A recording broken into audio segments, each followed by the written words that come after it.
pagi, Shalom saudara-saudara yang terkasih. Senang sekali bisa berjumpa kembali walaupun hanya lewat telepon saja. Bagaimana kabarnya? Semuanya sehat? Haleluya. Mari kita mohon bimbingan Roh Kudus untuk menerima firman di saat pagi ini. Ya Tuhan, betapa baiknya Engkau dalam hidup kami. Penyertaan-Mu senantiasa kami rasakan. Itu sebabnya kami boleh ada di pagi ini dalam keadaan tubuh yang sehat. Itu sebabnya kami mohon firman-Mu disampaikan lewat renungan papiku. Biarlah itu menjadi berkat bagi kami yang mendengar. Dalam nama Tuhan Yesus, haleluya. Amin. Tema renungan pagi ini yaitu berkat kesetiaan dan ketaatan. 1 Raja-Raja 17 ayat 6 berkata demikian. Pada waktu pagi dan petang, burung-burung gagak membawa roti dan daging kepadanya, dan ia minum dari sungai itu. Nama Elia berarti Tuhan adalah Allahku. Hal ini benar-benar nyata dalam kehidupan Elia, di mana Tuhan sanggup memelihara hidupnya secara luar biasa. Dan Elia pun memiliki ketaatan penuh dan kesetiaan kepada Tuhan Allahnya. Dikatakan tentang Elia, saudara-saudara, di dalam Yakobus 5 ayat 17 dan 18 begini. Elia adalah manusia biasa, sama seperti kita. Dan ia telah bersungguh-sungguh berdoa supaya hujan jangan turun.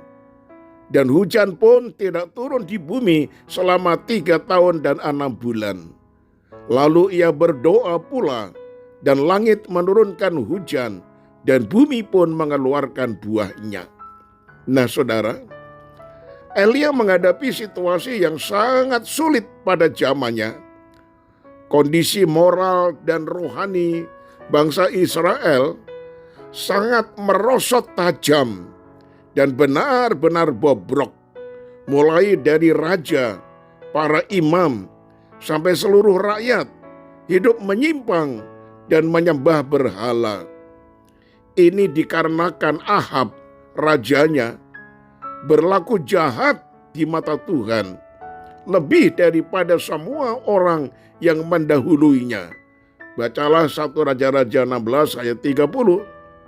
Di bawah pengaruh istrinya, yaitu Isabel, putri kerajaan Sidon, seorang penyembah berhala, sehingga ia pergi beribadah kepada Baal dan sujud menyembah kepadanya. 1 Raja-Raja 16 ayat 31. Tetapi Elia mampu mempertahankan iman, tetap hidup dalam kebenaran, setia melayani Tuhan, dan tidak berkompromi dengan kebobrokan moral bangsanya. Ia hidup laksana ikan yang berenang melawan arus, bukan hanyut terbawa arus. Elia tidak takut pada kekuatan politik waktu itu, berani hidup dengan tetap percaya kepada Tuhan Allah, dan setia serta taat akan perintah-perintah Tuhan. Walaupun resikonya kehilangan kenyamanan, bahkan bisa kehilangan nyawanya. Nah saudara, keberanian Elia ini bukanlah tindakan bodoh atau nekat, tetapi buah iman kepada Tuhan Allahnya yang hidup dan berkuasa. Karena dia tahu bahwa Allah yang ia sembah jelas lebih besar, lebih berkuasa daripada para Baal, sesembahan Ahab dan Isabel. Ini terbukti ketika kekeringan dan kelaparan melanda negerinya. Elia tidak mengalami kekurangan. Ia tetap hidup oleh iman karena pemeliharaan Tuhan yang ajaib. Dikatakan engkau dapat minum dari sungai itu, dan burung-burung gagak telah kuperintahkan untuk memberi makan engkau di sana. Lalu ia pergi dan ia melakukan seperti firman Tuhan. Ia pergi dan diam di tepi sungai Kerit, di sebelah timur sungai Yordan. Bacalah 1 Raja-Raja 17 ayat 4 dan 5. Nah saudara, dari kesetiaan dan ketaatan ini membawa berkat dalam hidupnya. Walaupun dalam musim kekeringan sekalipun, tetapi Tuhan memelihara dia dengan mengirimkan makanan, yaitu roti dan daging yang dikirim oleh burung-burung gagak. Nah saudara, burung gagak itu adalah burung yang paling rakus, bahkan bangkai sekalipun dimakan. Tetapi karena disuruh dan diutus oleh Tuhan Allah untuk mengirim daging dan roti setiap hari kepada Elia, maka daging itu dikirimkannya tanpa dimakan sendiri oleh burung gagak. Satu keajaiban bukan, saudara-saudara? Apa yang mustahil bagi manusia, tidak mustahil bagi orang yang kesetiaan dan ketaatannya betul-betul terbukti, dan itu membawa berkat dalam kehidupannya.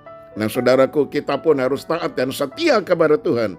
Dan kesetiaan serta ketaatan saudara akan membawa berkat di dalam kehidupan saudara, sehingga mengalami banyak sekali pemeliharaan Tuhan. Saya tutup dengan kalimat ini, karena kesetiaan dan ketaatannya terhadap firman Tuhan, Elia tidak pernah berkekurangan walau di tengah kekeringan dan kelaparan sekaligus. Amin. Mari kita satu dalam doa. Terima kasih banyak Bapa. Kami serahkan kebutuhan kami sehari-hari. Kiranya Tuhan yang akan mencukupkan kami semuanya. Karena itu ajar kami setia ikut Tuhan dan taat melakukan setiap perintah-Mu. Karena itu kami serahkan hidup kami di dalam tangan-Mu. Ajarlah kami seperti Elia yang selalu setia dan taat kepada perintah-perintah Tuhan. Tidak terpengaruh dengan keadaan, tetapi hanya menyembah kepada Tuhan Allah saja yang menjadikan langit dan bumi. Kami serahkan hidup kami sepanjang hari ini. Apapun yang menjadi aktivitas kami, Tuhan jaga, lindungi, pelihara, dan berikan kami berkat-berkat-Mu. Bahkan keluarga kami seluruhnya, kami taruh dalam penggembalaan tangan Tuhan. Hanya di dalam nama Tuhan Yesus Kristus Juru Selamat kami sudah berdoa. Haleluya. Amin. Shalom saudaraku, selamat pagi. Tuhan Yesus memberkati. Saya berjumpa esok hari. Shalom.